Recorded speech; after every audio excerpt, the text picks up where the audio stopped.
We're here with Gloria from the Peace News. Peace News. Yeah. Yeah, tell us about your news.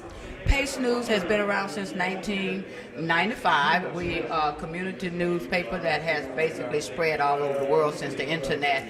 But we started as an organization, a nonprofit organization called Parent Action Coalition for Education, because we are concerned about the welfare of our children in the community at that time. So we started a newspaper in order to have parents to have access to information like we're doing with Stop the Hate, to be able to have somewhere to go, and so we organized the parents. But then, because we had difficulty getting parents together in 95, what we did was started a newspaper in order to put the paper in a lot of people's hands, instead of trying to get a lot of people to come to us. So it's easier for us to get 6,000 people with paper in hand in 95 than it was to get 6,000 people at an event to talk to them about what was happening at that time. And we saw results with that. And so with that, we began to just consistently write and telling our story in the community, and it expanded to where we began to get advertisers, people calling us about how things are going on in their community. So that's how this newspaper started. So PAS means Parent Action Coalition for Education. Yes, I did read that. So today we're at this Media Conference. What's your takeaway? Well, I've been coming here for the last, since 2005. We've been coming to this, our legislative day it used to be. And since we have the Stop the Hate resources that was basically allocated from the organization with the state library, Asian organization, then what we decided, that this was a grand opportunity to participate with the diversity, and this opportunity allowed for us to come together to discuss some of our implementation of items and things that we've done in the communities that we serve. And so this day provides that opportunity. And so with us, you, me, you saw me, it was like family reunion.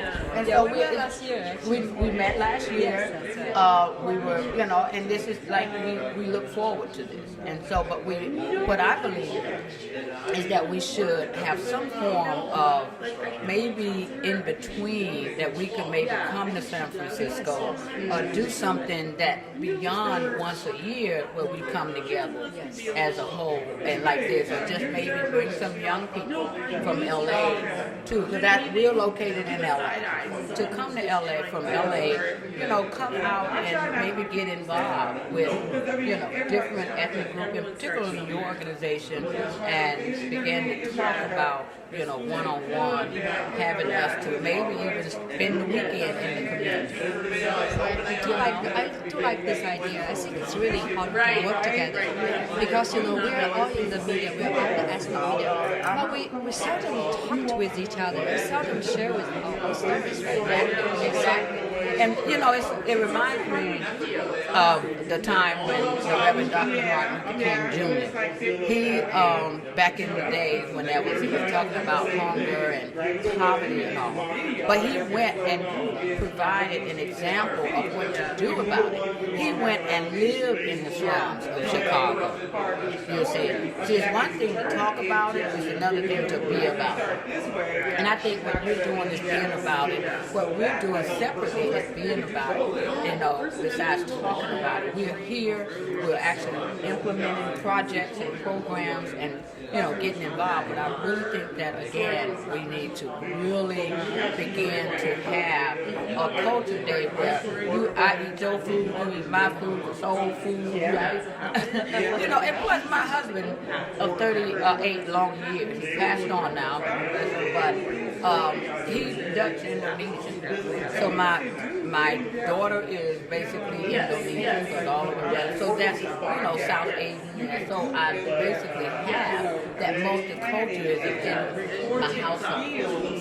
Because I have, a relative on my husband's side that still lives in Indonesia.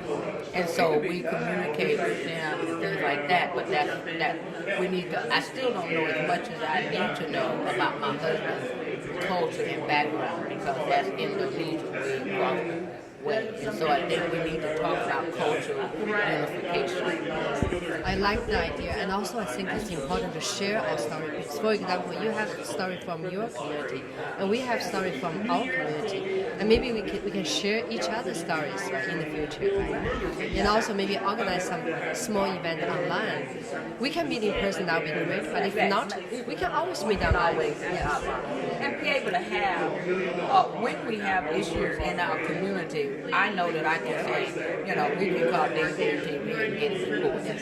You understand what I'm saying? Because you have a broad spectrum of information, from TV to outlets and booklets and things like that you have provided to the community. And so I think today, it is a day for us to really not let it die. But even after the grant is gone, I think we need to know that we still will be unified as a people, not as one, but as a unit.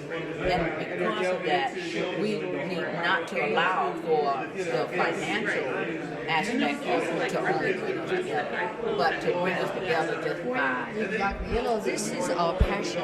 If we, like us, I've been doing this for 15 years. You're doing this for even long time. We're doing this not it's not because of the grant. It's because of our passion for our community. And I get that. I'm just saying, but you're doing it for your passion, I'm doing it for mine individually. However, because of the grant, before the grant came, that's what I'm saying. Yes, exactly. Let's work together for sure. Thank you so much. Thank you so much.